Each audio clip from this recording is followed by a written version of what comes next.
Hi everyone, it is Dr. Shirlea North from North Star Physical Therapy again.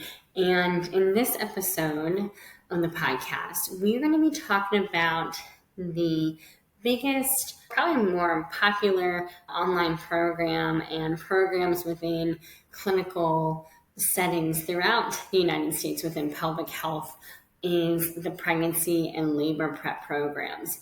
So number one, I think they are so valuable. Wherever we can access care, that's where we need to go.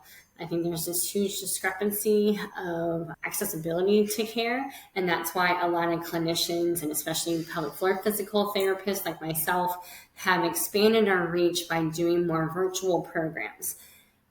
In a perfect world, I would love to be able to see clients in person every single time, but we also have to be accommodating to what people can handle, what their schedules are like, but at least we're getting something rather than nothing. And even if it's educational, but even going through COVID, where we all pretty much had to flip virtual just so that we can deliver the best care possible, regardless if it was hands-on or not. And I think within the pregnancy and labor prep world, this is a great way to do. So I never want to downplay or poo-poo an online program. I think they're great for accessibility to get education out there because that's half the battle. People just knowing what's normal, what's not, what's common and not normal, what are things to be asking with your provider, what are things that to be knowing within yourself, what are some contributing factors to some of the possible symptoms you may have, and to be on top of things as the pregnancy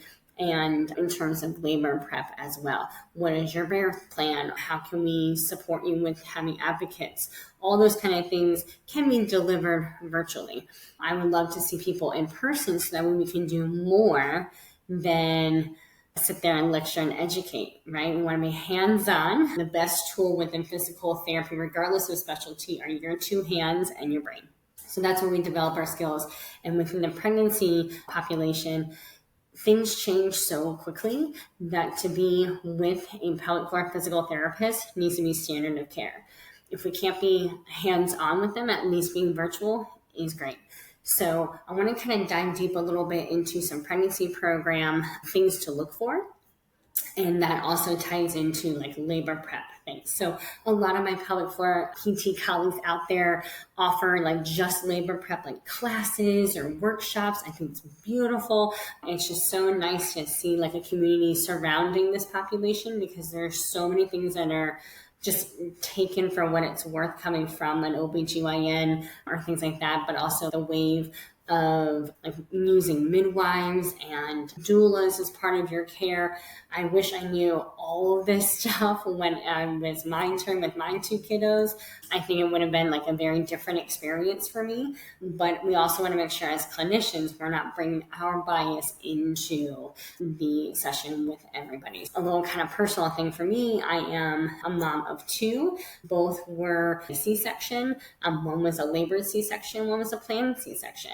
So yes, I never delivered vaginally, but I still delivered my babies, right? So we don't want to downplay that. And so there are some women that's part of their birth plan. And we'll get into that because it's part of the pregnancy program. So it's a big deal to have a pregnancy program and a labor prep as part of that program because there's so much unknown, right? Like regardless if this is your first pregnancy or your 10th pregnancy, every pregnancy is different. It should be standard practice of care to have a pelvic floor physical therapist involved in your care, ideally before you get pregnant. So if there's any orthopedic issues going on or soft tissue, myofascial issues or things like that, or nerve entrapments or whatever, that's figured out before. It can also help with the fertility journey for those that need that assistance for conception. But then we want to have somebody throughout the pregnancy because again, things change so fast within a 9 to 10 month period of time.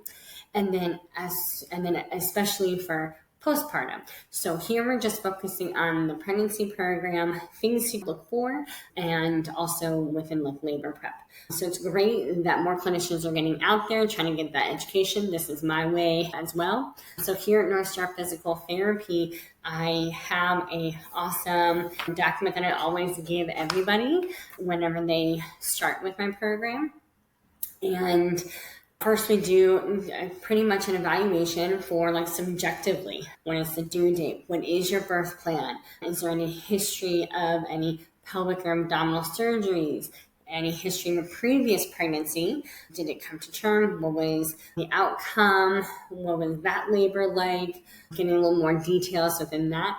Who is part of your care right now, whether that is a medical professional, an allied healthcare professional, like a chiro, acupuncturist, things like that.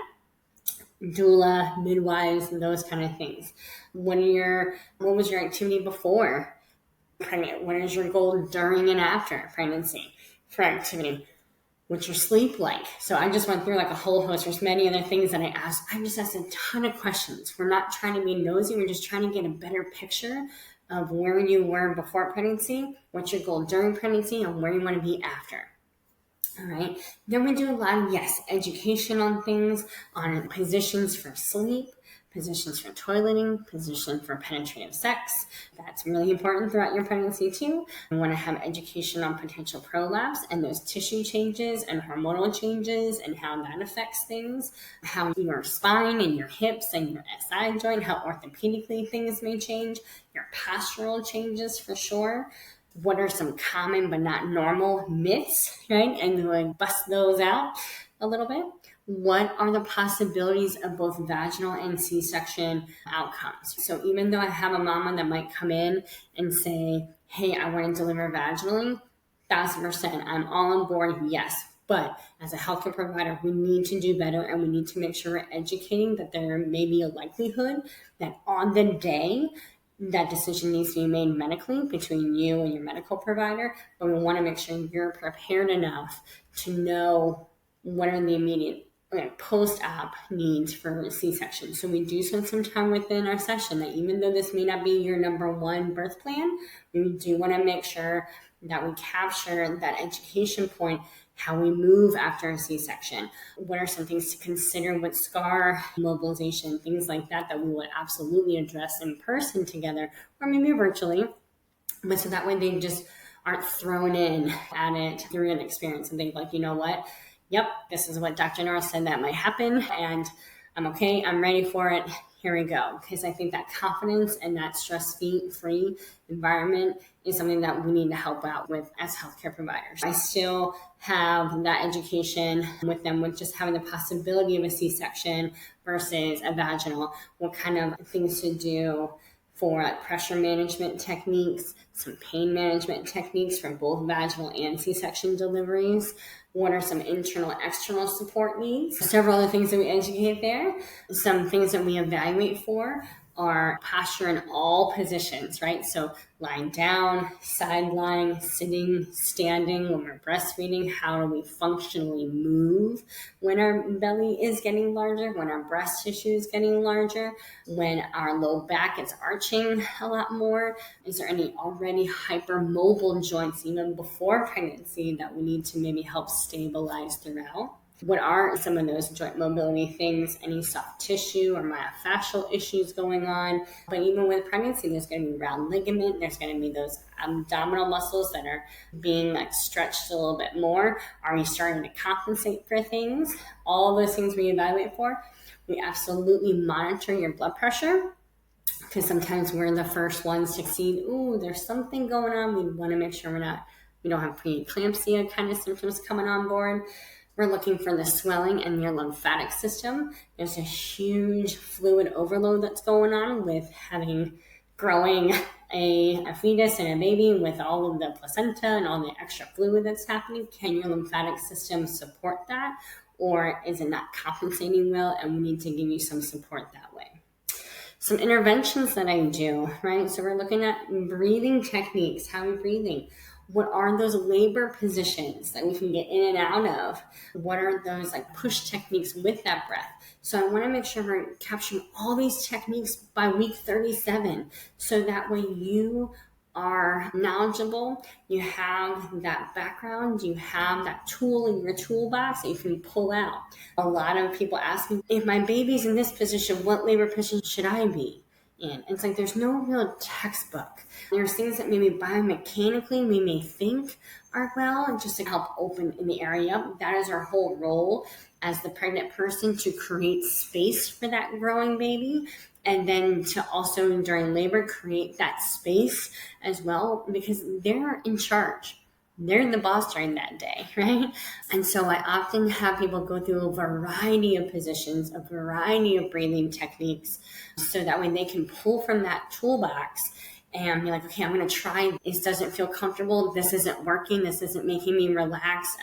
And it hurts even more. Let me try this technique, right? Instead of Dr. North said I have to do this one thing in this one position. That's not the idea on Labor Day, right? That's where we want to make sure we can move in and out. We can create that space, and you have that ability because you have all those tools in your toolbox to pull from different positions, different breathing styles, different pain management things. I get partner involved or whoever that support system is for you. I love and invite them and welcome them into a session so that they can learn these techniques. So that way, while you're focused on your breathing technique, you're trying to help relax as much as possible, they can support you with that.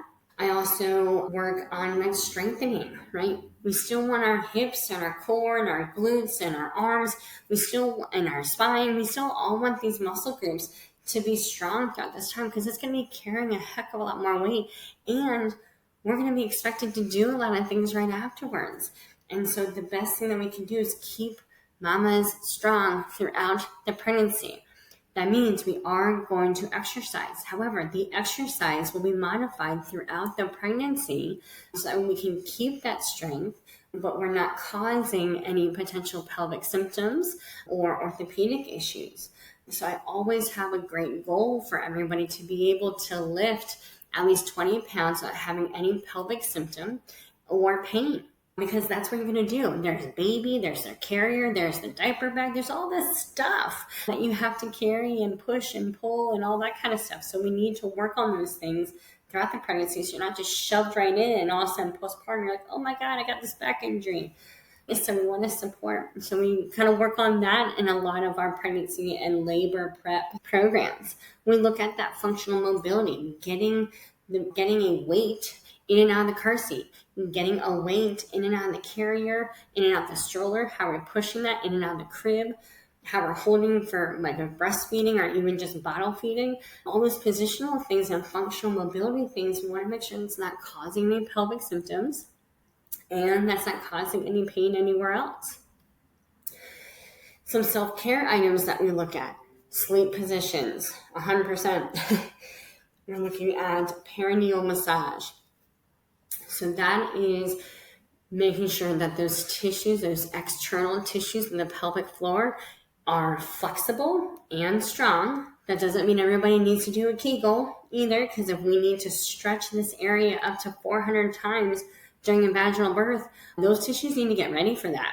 So when people always ask me, when should I come in to see you for your pregnancy program?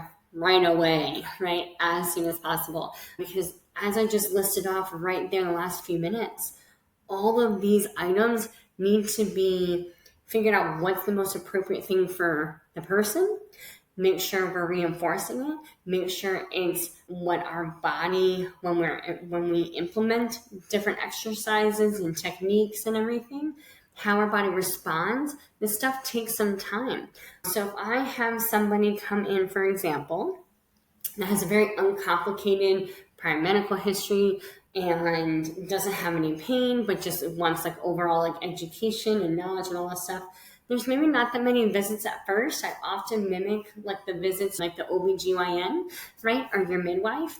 It may be once a month for the first couple months, just help educating, getting it going and getting on board with some of these things.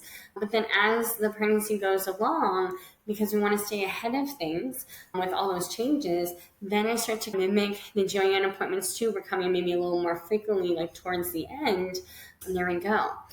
Typically, when someone comes in with they already have issues from before and we're now pregnant, or that pregnancy really exacerbating some things, then I often see those people a little bit more frequent in the beginning, and then we maybe space out a little bit as we're getting closer. And it just all depends to what's going on with the person. So There is some flexibility within that. So every program is tailored, and that's where we want to make sure that all these like pregnancy programs and labor prep programs, there's kind of general information, but ultimately you get the individualized care, and that's tailored to you. And that's sometimes a missing factor for purely virtual programs, that you're not with a live person to have that communication with. So I just caution people on that. I do appreciate when people come in, they say, hey, I'm doing these virtual exercises, or I'm doing these things through an online program. Totally cool.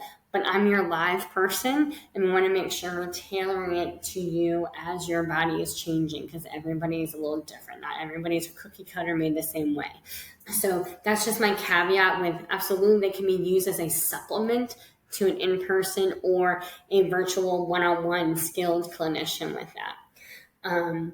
So that is really the big deal for these birth, labor preps, and pregnancy programs, is that there is not a standard program. They're all going to be individualized, and that's really the best. However, they should all be standard practice of care that you get involved with one of these programs, and especially if you can with an in-person, one-on-one, hands-on pelvic floor physical therapist.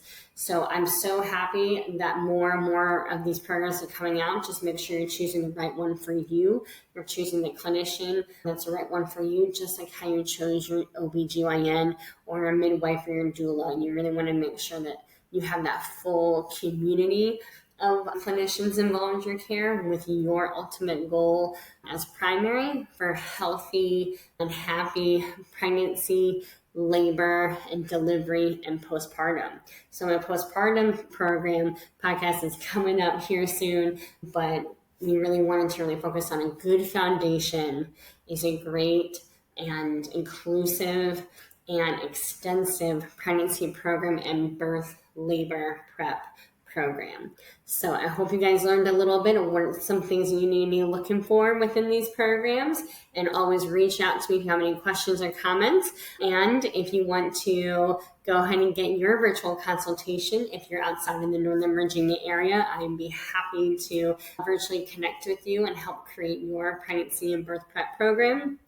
As well as for those who are in the Northern Virginia area outside DC, come visit me and we will get you started on your pregnancy and birth prep program for your happy and healthy delivery. All right, y'all, until next time.